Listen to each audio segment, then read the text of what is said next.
सब जाग रहे तू सोता रहे, किस्मत को थामे रोता रहे। लहरों पर मोती चमक रहे, झोंके भी तुझ तक सिमट रहे। लहरें तेरी कदमों में है, लहरें तेरी कदमों में है, तू नाव पकड़ बस रोता रहे। सब जाग रहे तू सोता रहे, सब जाग रहे तू सोता रहे, किस्मत को थामे रोता रहे। इतनी दूरी तय कर आया, इतनी दूरी तय कर आया, बस 2 पग चलने में रोता है। सब जाग रहे तो सोता रहे, किस्मत को थामे रोता रहे। माना कि मुश्किल भारी है, माना कि मुश्किल भारी है, पर तुझ में क्या लाचारी है। ये हार नहीं बाहर की है, भीतर से हिम्मत आ रही है। उठ रहे यहाँ सब गिर गिर कर, उठ रहे यहाँ सब गिर गिर कर, ना उठ तू यूं ही लेटा रहे। सब जाग रहे तू सोता रहे, किस्मत को थामे रोता रहे। जो दूर है माना मिला नहीं, जो दूर है माना मिला नहीं, जो पास है वो भी खोता रहे। सब जाग रहे तो सोता रहे, किस्मत को थामे रोता रहे। ये कविता मुझे उस समय बहुत ज़्यादा हेल्प करती है जब मैं 4 घंटे की स्टडी कर रही होती हूँ और किसी भी कारणवश, जैसा कि मैं हाउस वाइफ हूँ, मदर हूँ। आप सभी ये जो जितने भी ऐसे इस सिचुएशन से गुजर रहे एस्पिरेंट होंगे वो समझ सकते हैं। जब हमें इन जिम्मेदारियों के बीच में अपने पढ़ने के लिए, अपने सपनों के लिए समय कम पड़ जाता है तो हम उस वक्त पे टूट जाते हैं और लगता है हमें कि सब कुछ, मैंने जो सब कुछ स्टार्ट किया था वो सब कुछ जीरो में आ गया।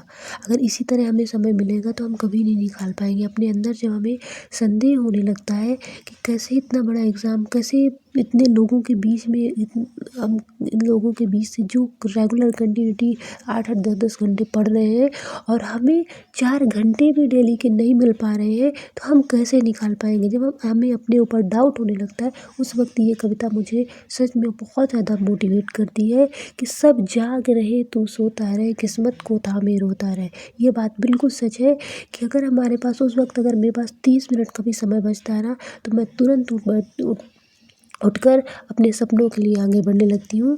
किसी ये बात सच है कि अगर हमें 30 मिनट ही मिले तो हम 30 मिनट का ही ना क्यों भरपूर यूज़ कर लें। कोई बात नहीं, आज 30 मिनट, कल 4 घंटे मिल जाएंगे। और इस तरह मैं फिर से गिर कर फिर उठती हूँ और अपने सपनों के लिए छोटा सा ही सही पर कदम आगे बढ़ाती हूँ। उस दिन में मैं, क्योंकि मुझे अच्छी तरह से पता है कि अगर आज मैं रुक गई, आज मैं अपने 30 मिनट को भी यूटिलाइज़ नहीं किया, तो कल का मुझे जो 4 घंटा मिलेगा वो मेरा पूरा रिग्रेट में गुजर जाएगा। और इसी तरह एक एक दिन हमारे पीछे होते जाएंगे, कम पढ़ते जाएंगे और एक दिन ऐसा आएगा जब हम स्टडी बंद कर देंगे। क्यों? क्योंकि जब हम एक दिन अगर हम स्टॉप कर देते हैं ना, तो सिंपल सी बात है, हर ह्यूमन नेचर होता है कि दूसरे दिन पूरा रिग्रेट में गुजरता है और तीसरे दिन लगता है अब कहाँ से शुरू करें, और चौथे दिन पूरी तरह से बंद हो जाता है। इसलिए मेरा कहना है कि प्लीज़ हम जिस सिचुएशन से होकर गुजर रहे हैं, जिस सिचुएशन से होकर अपने सपनों को देखा है हमने और अपने सपने पूरे करने का सोच रहे हैं ना, उसमें हमें ऐसा ही समय मिलेगा। हम बार बार गिरेंगे लेकिन हमें उठना है। और हमें, अगर हमारे पास 25 मिनट का समय मिलता है, 15 मिनट का भी समय मिलता है, तो भले ही हमें 4 घंटे के बजाय आज हमें 15 मिनट मिला, लेकिन हमें उस 15 मिनट में भी अपनी जान झोंक देनी है। और हर दिन ऐसे ही 15 मिनट 4 घंटे बचाकर हमें स्टडी करनी है, हमें अपने सपने के लिए जीना है और हम अपनी मंजिल तक ज़रूर पाएंगे। ये पूरा भरोसा रखो, पाएंगे, एक दिन हमें हमारी मंजिल ज़रूर मिलेगी। तो ये मेरा आज पूरा इवनिंग का शूट था। मैंने मॉर्निंग का कुछ भी शूट नहीं किया था। मैं डेली मॉर्निंग का रूटीन शेयर करती थी, आज मैंने सोचा इवनिंग का भी करूँ।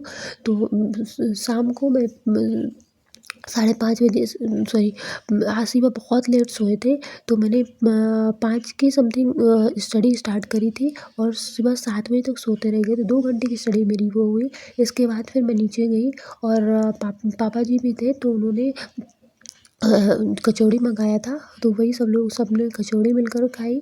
और इसके बाद फिर ढेर सारे बर्तनों का अंबार लगा हुआ था, तो मैंने बर्तन धुले। और बर्तन धुलने के बाद फिर आज मैंने बताया था ना कि हमारे यहाँ बरी बनी हुई है, पापा जी ने दिया था, तो वही आज बनना था। सूख गई थी तो पापा जी ने कहा कि आज बरी खाना है, टेस्ट करना है कैसा है टेस्ट। तो वही बरी रोटी नाइट में, वही बरी की सब्ज़ी बनी थी। और इससे पहले मैं अपनी स्टडी का बता दूँ तो मैंने दोपहर में सीडीपी और मैथ पढ़ा था। मैंने सीडीपी का पूरा सूट किया है। मैथ मैंने सूट नहीं किया, बट 1 घंटे मैंने 2 घंटे जो मुझे समय मिला, 1 घंटे मैंने सीडीपी दिया। सीडीपी में मैंने कोलबर्ग की पूरी थ्योरी अच्छे से समझी है और उसके कुछ क्वेश्चन भी किए हैं। क्वेश्चन के लिए मैं बता दूँ, मैंने सचिन सर की एक बुक है, आप लोग देखिएगा, फ्लिपकार्ट अमेज़न में मिल जाएगी। अगर आपको लेना होगा तो मैं बुक का वो दिखा दूँगी आपको। तो उस बुक से मैंने क्वेश्चन किए थे, काफ़ी अच्छे क्वेश्चन है वहाँ पे, प्रैक्टिस काफ़ी अच्छी हो जा रही है। इसके बाद तो हमें पीवाईक्यू से सीडीपी के लिए हमें पीवाईक्यू से प्रैक्टिस करनी पड़ेगी। पीवाईक्यू से बेस्ट कुछ नहीं है, पर हाँ ये है कि उनकी बुक में सारे टॉपिक वाइज हमें एमसीक्यू काफ़ी क्वांटिटी में हमें मिल जाती है, तो काफ़ी हमारा सिलेबस वो कवर हो जाता है। तो हमें सेटिस्फेक्शन थोड़ा-सा मिलता है कि हाँ ये टॉपिक हमारी अच्छे से कवर हो गई है। तो मैंने वही कंप्लीट किया। उसके बाद फिर मैं मैथ में परसेंटेज कर रही हूँ, और परसेंटेज मैं यूट्यूब से ही कर रही हूँ। आप देख लीजिएगा, जो भी आपको चैनल अच्छे लगे, जिस टीचर से भी आपको बेहतर समझ में आए, आप पढ़ लीजिएगा। मैं परसेंटेज का टॉपिक ली हूँ। अभी मतलब 1 घंटे की क्लास में मैं आधे घंटे की क्लास लेती हूँ, आधे घंटे की क्लास लेती हूँ, आधे घंटे में प्रैक्टिस करती हूँ। तो मैंने 2 दिन से स्टार्ट किया हुआ है परसेंटेज, तो आज मेरा लगभग कंप्लीट हो गया। परसेंटेज के जितने भी टाइप्स थे वो मतलब अभी पूरा कंप्लीट नहीं हुआ, सिर्फ एक लेक्चर ही कंप्लीट हुआ है। अभी उसके लेक्चर तो बहुत सारे हैं, कम से कम 4 से 5 लेक्चर हैं। तो मैंने कंप्लीट की, मैं स्टार्ट कर दी हूँ, क्योंकि देखिए मैथ से मुझे भी डर लगता है, और आई होप कि बहुत सारी मेरी सिस्टर होंगी जिन्हें डर लगता होगा। तो स्टार्टिंग आप ऐसे ही करो, 1 घंटे का वीडियो लेक्चर आप मात्र आधे घंटे में देखो। अगर वो भी नहीं कर पाए, आप जैसे ही मतलब स्टार्ट करोगे ना, आपको अपने आप मज़ा आने लगेगी। बस आप एक पता है हम लोग ना एक्शन लेने से डरते हैं, सबसे बड़ी प्रॉब्लम यही है। तो आप एक बार एक्शन तो लो, आप लो एक्शन। अब सच बता रही हूँ ना, मैं भी डरती हूँ। मैंने भी साइंस ले रखा था मैथ की वजह से, हालांकि साइंस में मेरा इंटरेस्ट भी था, बट कहीं ना कहीं मैं मैथ से भाग रही थी। तो आप सच बता रही हूँ ना, आप स्टार्ट करो, बहुत अच्छा लगेगा। और आधे घंटे से स्टार्ट करना है, ये 2 लेक्चर, एक लेक्चर 2 दिन में कंप्लीट करना, और धीरे धीरे अपने आप स्पीड इंक्रीज हो जाएगी। मैंने भी वही किया है। मैं अपने हर सब्जेक्ट को ऐसे इंक्रीज़ किया है। हर सब्जेक्ट देखिए, क्योंकि हमारे कहीं न कहीं छूटे रहते हैं, साल-साल 2-2 साल की स्टडी स्टॉप के बाद हम स्टडी स्टार्ट करते हैं, तो हमें बहुत सारी प्रॉब्लम्स होती हैं। हमारे साथ ज़िम्मेदारियाँ भी इतनी होती हैं कि जब हमारा मन लगने लगता है, तभी कभी बच्चा परेशान कर रहा है, कभी फैमिली का कुछ काम हो गया, कभी गेस्ट आ गया, बहुत सारी दिक्कतें होती हैं। इसलिए हमें छोटे-छोटे कदमों से स्टार्ट करना है।